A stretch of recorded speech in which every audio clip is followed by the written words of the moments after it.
This is the Elite Entrepreneurs Podcast, where we teach you the proven methods to grow your seven-figure business to 10 million and beyond. Please welcome your host, Brett Gilliland.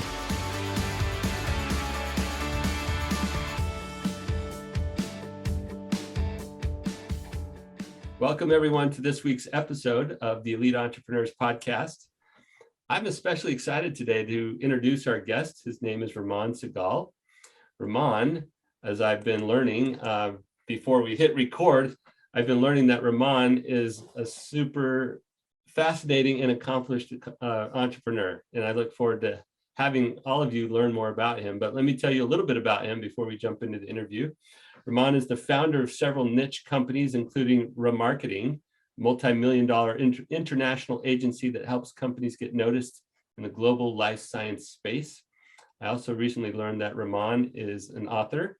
He speaks, he has a podcast, he blogs, does all sorts of things to share his knowledge, mistakes, and learnings in an honest manner. And I think that we will find that especially helpful today for our seven-figure business owner audience. So Raman, thank you so much for spending time with us today. Welcome. Thank you very much, and for the kind introduction, Brett. It's a pleasure to be here. So we were talking before I hit record about some of the real experiences that we have as business owners as we're trying to grow. And in your case, is no exception, you grew a multi-million-dollar agency. And so you grew through some of the stages that we're especially interested in this community. And I'd love to just start with you giving us a little bit of insight into Ramarketing, who you focus on, what you guys do, but then I'd like to dig in as soon as we can on some of the things you encountered in your growth journey. Sure, yes. I mean, like for backstory, as I started Ramarketing, it's going to be 13 years this year. Very unintentional, accidental agency that I did in my spare time while I was working as head of marketing for a pharmaceutical manufacturing business. And that business went through some change, and one business was split away, and they asked me to do their PR and SEO in my spare time. So I figured that sounds quite fun and earn a few extra bucks. And so that was the startup strategy. There was no business plan or anything like that, and managed to grow, get a few more clients, grow the business for a few years. And then my job effectively became a client. I was very fortunate that my employer said to me, hey, you need to go do this remarketing thing and we'll become a client. And for 5-6 years, we were just a multi-service, multi-sector agency doing all kinds of stuff for anyone that knocked on our door, which led to a lot of pain, which I'm sure we'll get into. And then in 2016, had a bit of a meltdown, which in terms of what am I doing with my life, what am I doing with my business, hit a real rut, which I imagine a lot of your listeners will do at some point, and probably around the $1 million mark, maybe a bit less than that, where it kind of became less fun, and it was less about me working on all the projects. I had to learn on how to run a business and all the stuff that comes with that, which is much less exciting, and decided to niche the company in a sector where we already had a lot of clients, which was the drug development supply chain, which doesn't sound the sexiest in the world, but it's probably the area of the market that's responsible for the COVID vaccines that are probably running your arms. So quite an important part of the market. And that really accelerated our growth, because not only were we specializing in a niche sector, it was also a global sector. So for me, it gave us the potential to become an international agency, which is what I wanted to do. And just for, I suppose, we're 55 people today. We have office in Boston, 2 in the UK. We're going to open one in Europe soon. Year-on-year growth is about 50% year-on-year in the last 5 years. So it's been, I had a lot more hair before those 5 years, and it just disappears by the day. So hopefully that gives you a kind of in a nutshell version. No, that's fantastic, and I can totally relate to the hair comment, Ramon. Anyway, this is probably a good point to talk about the fact that you recently put out a book that's called The Floundering Founder: 24 Lessons to Refocus Your Business and Better Yourself. And it sounds like that book came out of your own experience going through that hard point that you talked about, or right around that 7-figure mark. Not that that was the only place that you had hard time or had lessons learned, but certainly the first time it sounds like you experienced feeling this thing of, wow, this is not fun anymore. This is just waiting. Yeah. So I'd love to have you share some of those real stories. Not that you got to give away all the secrets from the book. I think people should get the book, but just those insights from that experience, that time in your life. What was it like? Yeah, and you know, the book, you know, not to go into too much detail of the book, but it is completely based on the mistakes and pains that I've gone through on my own personal journey, and we can come on to it, but a lot of it is not just about the business, but it's also about making time to invest in yourself. I think one of the things I see with busy professionals, but particularly founders, is, you know, your listeners will be completely consumed by their business. It will eat them alive. They will think about nothing else.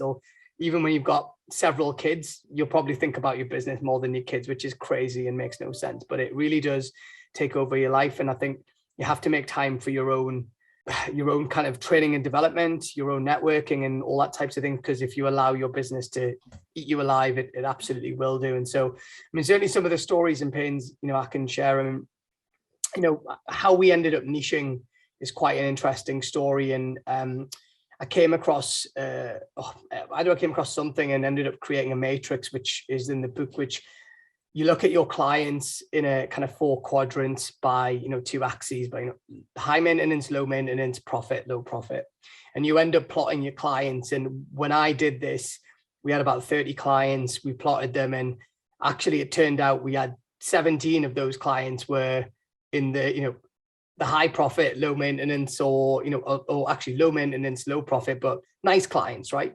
And then it was the other ones. And actually they turned out all be industrial, life science, B2B clients where we excelled. And then we had a bunch on the other side, which were smaller clients typically, which were very high maintenance, which were just such hard work. And that analysis came, sounds crazy, but I didn't do it till year 6 or 7, but it really changed my outlook at the business, because it made me think about, well, why on earth are we doing business with these types of companies? Why are we trying to even track them? And we lost a couple of pitches around that time as well. And it was a real head in hands moment of like, what are we doing? And that ultimately led us down the track of really thinking about, well, who do we want to exist for? Who do we want to serve? What is the market? And that ultimately led us from being a generalist agency doing whatever for whoever, you know, and if you do that, you tend to get lost, is certainly my experience. And then we ended up niching down and on a very, very, very niche sector, but I knew the market was valuable. I knew it was global. I mean, it's funny looking back now because it seems like a really smart decision. And at the time, though, it was one of the scariest things I ever did, because, you know, it was effectively saying bye to half of our clients. I mean, they didn't disappear overnight, but, you know, when we changed our communications to say, hey, we do pharmaceutical stuff, you know, the non-pharmaceutical clients like, what the hell's going on? Yeah. So, scary time for real. Yeah. And it ultimately, there's a great book called Same Side Selling that I read years ago by an author called Ian Altman, and I read Ian's book around that time as well. And that book is about understanding, you know, a good fit. What is a good fit for you as a business? And not all customers are good fit. So it also, you know, we went down the journey of learning to say no to customers. We'd had a real nightmare project with a client, and the best way I describe it is they were buying a 1990 Toyota Corolla. That was their budget, and they were expecting, you know, a Ferrari in exchange. And it was one of the most painful projects I think I've ever worked on. And, you know, red flags left, right, and center, but me completely ignored them. I was too enamored by the client and where they were from and the sector that we're in. And I thought, this is going to be our route into this part of the world. And, you know, it was absolute disaster. But off the back of it, we created a bit of a checklist, which was kind of okay, when we meet a new client, do they, you know, it's so simple. It's like a pre-flight checklist. Do they tick these boxes? If they don't, then we really need to consider this, or we need to walk away. And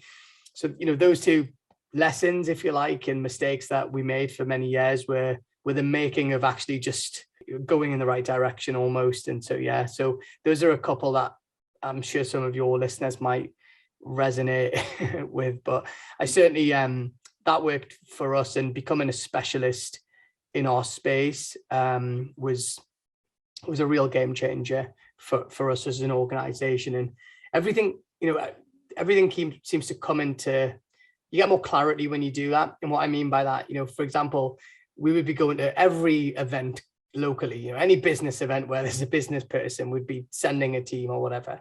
And then all of a sudden it's like, well, why are we going to those events? There's absolutely no point. And the marketing messages on our website became less about, hey, we can help you with lead generation, to actually, if you work in clinical manufacturing and you're responsible for, like, the messaging was so on point. But so I think certainly from our experience, the clarity it brings is huge. Even who you recruit, what you say, everything in your business becomes a lot kind of narrower, but in a really good sense. And so those were some of the things that on our journey that really, really helped. Yeah, thank you for sharing that. And it may have reached cliche status by now, but that whole idea of niches leads to riches, like when you can get so focused, it's so narrow, that you become the expert or the go-to for this little space. And I don't mean little like insignificant, but like very specified, right? Like this is it. Yeah. That tends to go really well for the people who've cracked that code, because you're not going everywhere. Like you said, your efforts are much more directed. They're much more focused. You don't have to dilute a lot of attention and resources across a lot of options. And I've only ever heard good outcomes when people figure that out. So one way of looking at it is we became invisible to 99.99999% of the world, but we became unmissable to the bit that really mattered to us. And I think, and there is skill involved in working out what that niche is. And, the other way of doing it is become a real specialist in one service, right? Become a world-class web agency or whatever, like, try not to do everything. And I think certainly for smaller businesses, it's a better route to market. We're not Amazon or Google or Facebook trying to market to everyone. And it's funny because the riches and the niches, I never came across that until about 2 years ago. And then I was like, oh my God, this stuff, I kind of worked it out myself. And then I was like, oh God, if I only had opened my eyes to buying a few books 5 years ago, I could have saved myself. But you couldn't. You had no time for it because you're trying to be everything to everybody, right? Oh, you're right on the money there, Brett. And that's it. And around the time I had my wife calls it a mini pre-midlife crisis, I think she calls it, because I was in my early 30s at the time. And it's funny, because I didn't just change the focus of the business. I really changed my own. I had more focus for myself as an individual, like what do I want to achieve in life, and where do I want to go, and what does success look like? What am I going to regret if I don't do? And that ultimately led me down a personal journey of fulfillment as well, where, I'm a much healthier, happier person today than I was 5 years ago. And, you'll know yourself, running a business and the stress that comes with it can lead to terrible habits, right? Whether it's bad eating or alcohol or drugs or extra, marital behaviors. I've seen the whole lot, and I'm sure you have as well. And I think for me, it was not just taking stock of the business, but taking stock of my own life as well. And I think a lot of entrepreneurs have to watch themselves in that area as well, because as I said before, it is incredibly kind of consuming of running a business. Yeah. And thank you for bringing that up. If you don't mind, I'd actually like to dig deeper into that, because I found a direct correlation between the health and well-being of the founder and the health and well-being of the business.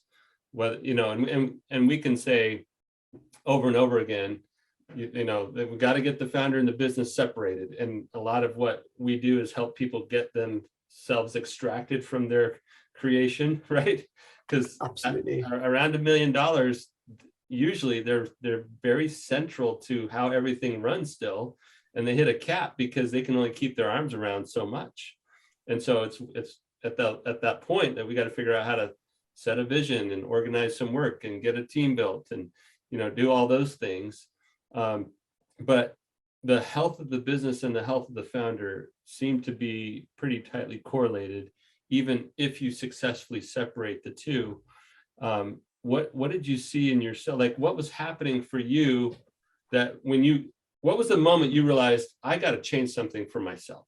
Yeah, no, it's a great question. And it's like a therapy session. This is quite nice. It's well, I'm not trying to turn it. There's a lot of people going through stuff like this, right? No, I've read a book called it's called The Miracle Morning, or The Morning Miracle. I always get it the wrong way around, by Hal. And a lot of that book is about just creating really good habits in your life, and obviously specific to a morning routine. And for me, it was building a routine where I mean, I've always been quite into health and fitness anyway, but making sure I have time for health and fitness, making time for read, making time for affirmations, making time to meditate, just giving yourself an hour in the morning, even before the kids get up, has been life-changing for me, because it aligns your day.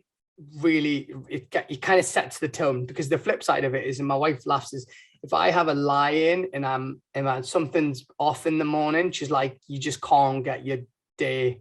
Like I'm much more aggro, and I'm a little bit more prickly than you. And I'm not a particularly prickly person, but something's not quite right. And so for me, I think just making time for yourself in the morning and thinking about, I set out a load of goals for that year and for 5 years and 10 years. And I laugh now, but I made a financial goal when I did this 6 years ago. Like, I want to earn X amount of money, and at the time it was an astronomical amount of money. I did it in 2.5 years. And I didn't look back and say it was done in 2.5 years, but because I was reaching for the stars, so to speak, or reaching for the moon, you kind of land in the stars, or whatever the right phrase is. And I definitely think there's a lot in that, and to think bigger than whatever you think is possible.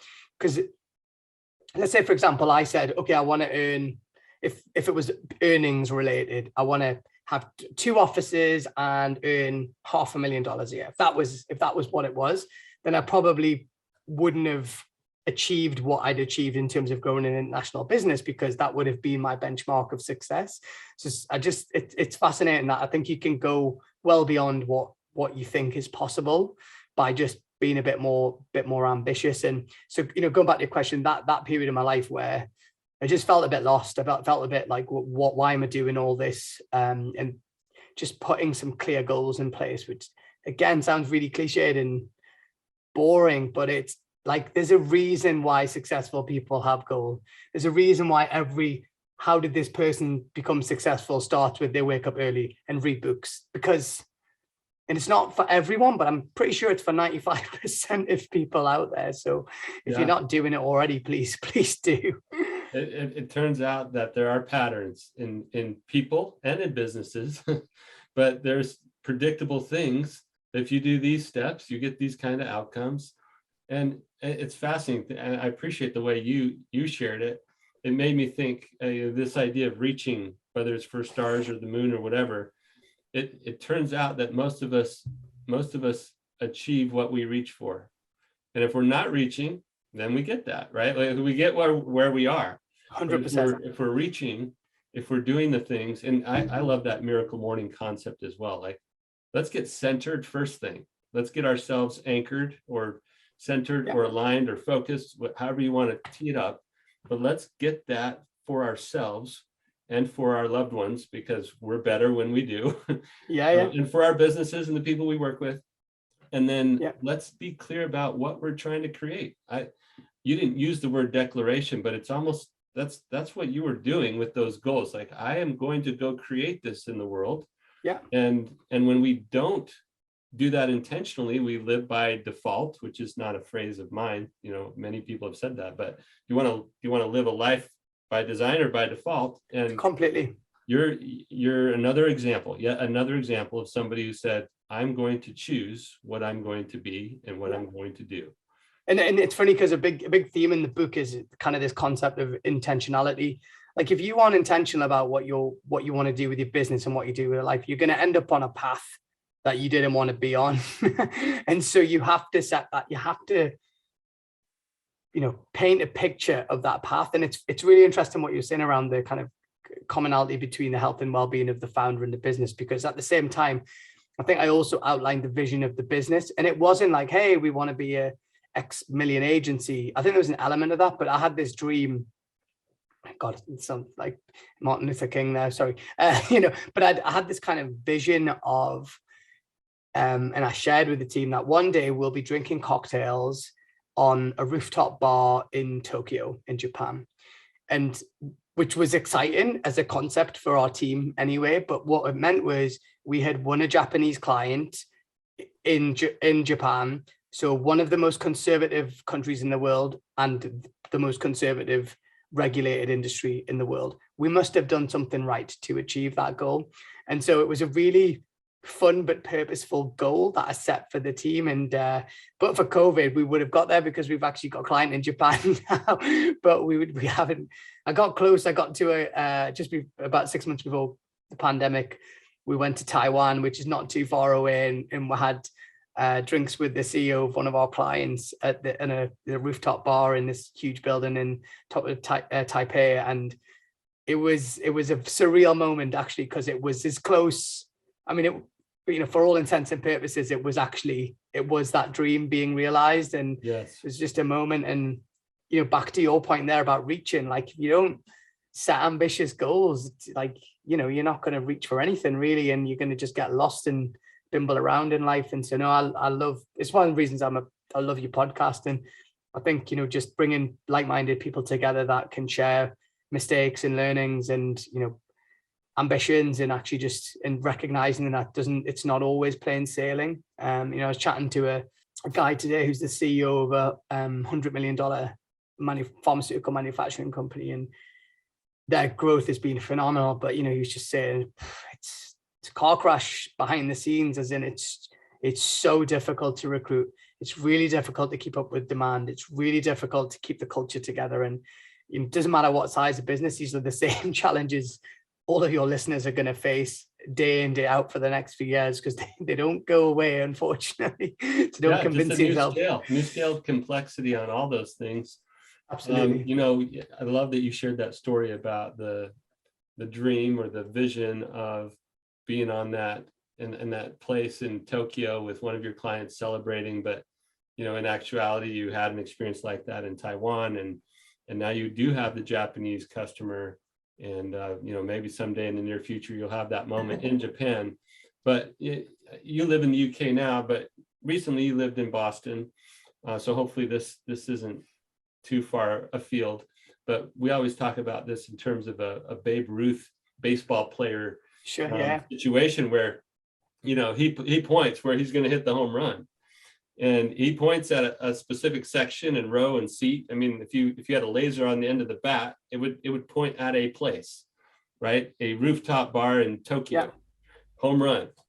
And when he hits the home run and it doesn't land exactly in that section, that row, that seat, and it's like a little bit to the left or a little bit to the right, nobody's complaining that he's still a home run. It's still a home run, right? Your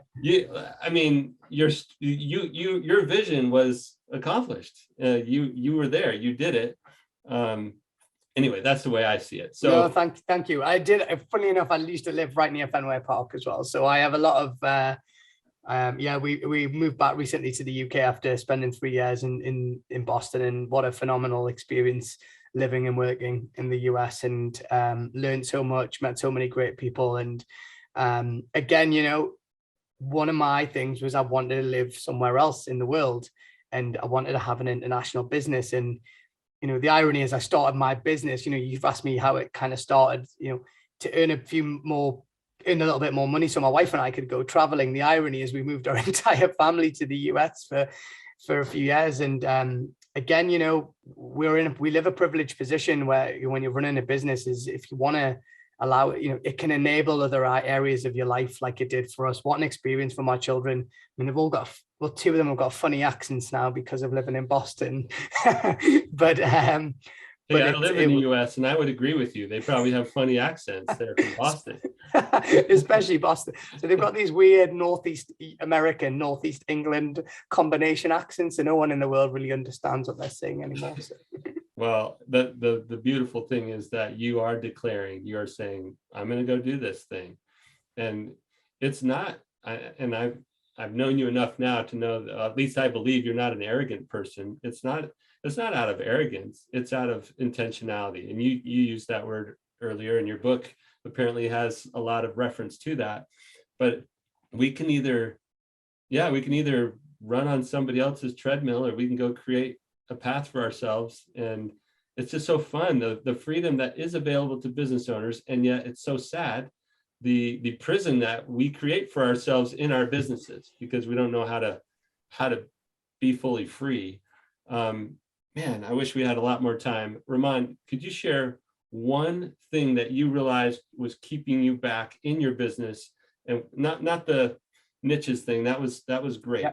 But in terms of the business building, whether it was getting the right leaders, or doing your quarterly planning, or creating some cultural thing, I don't know. Yeah. What's your favorite thing to talk about that gave you more freedom, that helped you really experience the benefits of owning and running a business?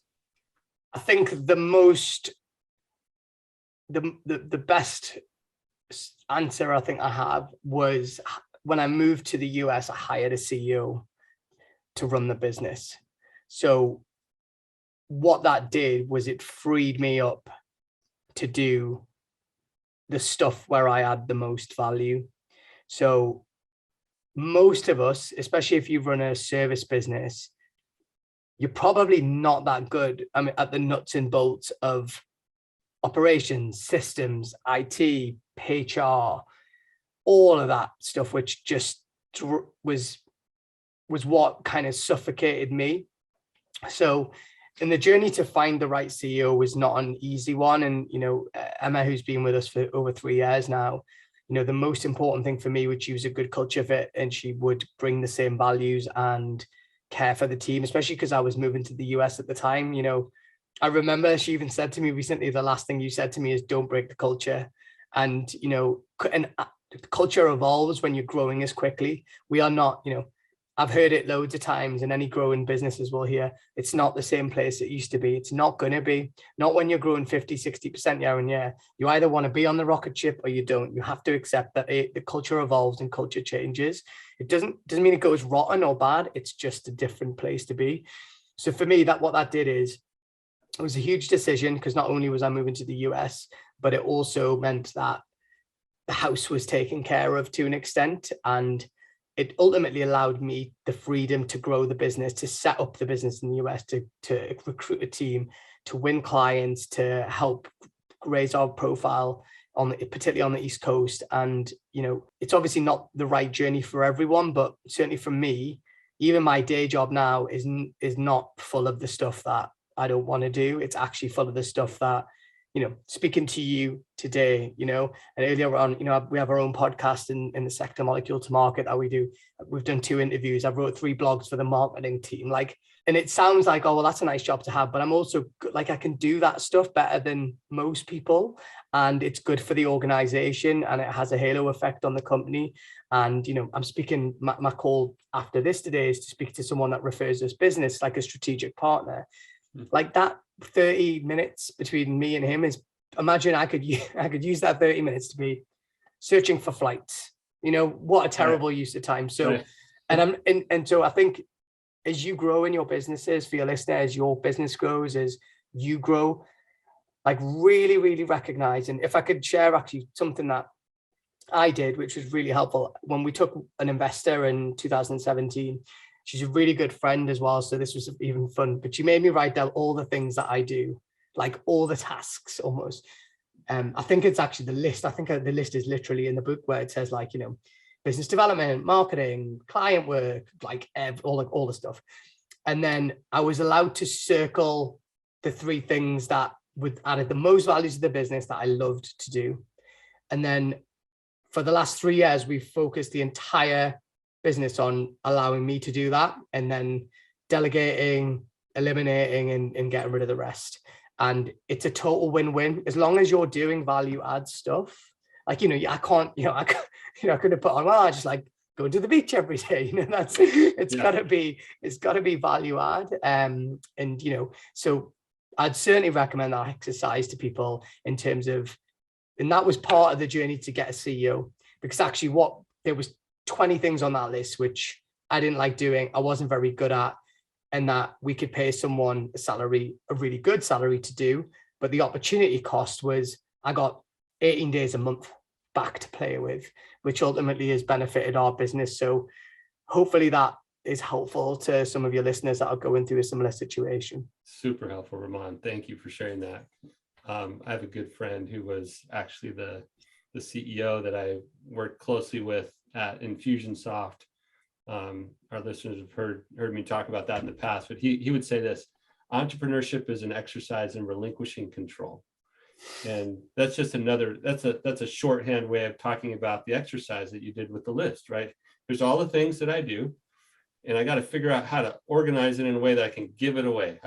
Somebody else has got to take this so that I can do these high value add things that are actually good for me personally. Like I like to do them. I feel satisfaction, anyway, I love the tool. Super great practical way of how do I get rid of things. Yeah. I heard someone say it once, Brett, which is focus on the $1,000 an hour stuff and not the $10 an hour stuff. That's right. And you obviously there's a huge amount of judgment and subjectivity over that $1,000 an hour stuff, but it can be just having the right in my world, it's building relationships with investors and private equity people, and which on the face of it sounds like the most boring job ever, but actually they are buying our clients and they are buying companies in our sector. So, and because I'm the CEO of the founder of the company, they'll entertain a conversation with me. Now, if it's one of my team, who's a designer or a developer, they're going to be like, why the hell's this person getting in touch with me? Or even like director of business development. It's not the same. Founder. It's not the same. Yeah.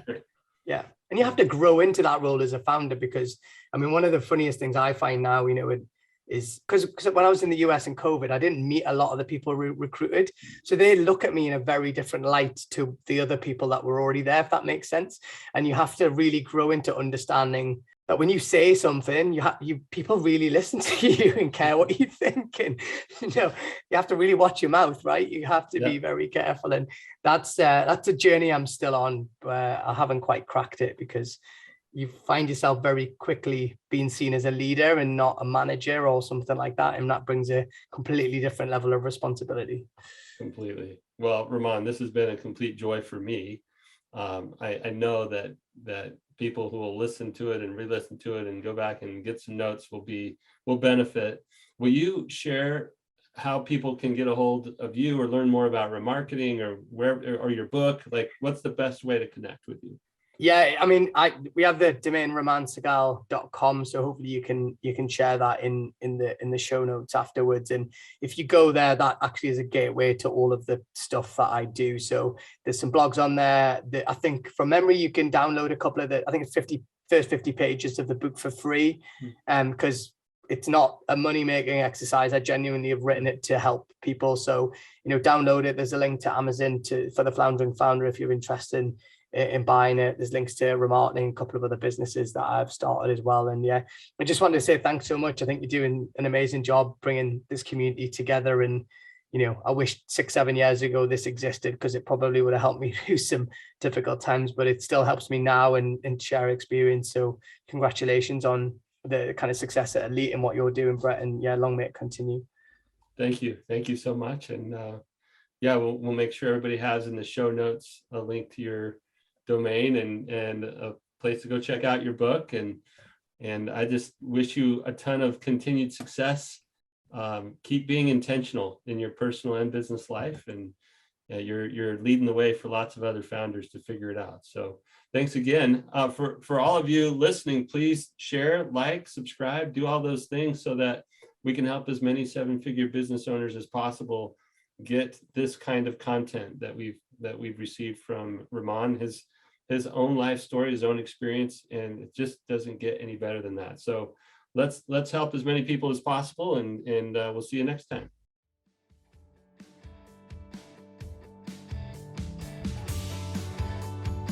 You've been listening to the Elite Entrepreneurs Podcast with your host, Brett Gilliland. Be sure to leave a rating and review wherever you listen to your podcasts. You may also want to visit our website, eliteentrepreneurspodcast.com, to find additional resources to grow your business from 7 figures to 10 million and beyond.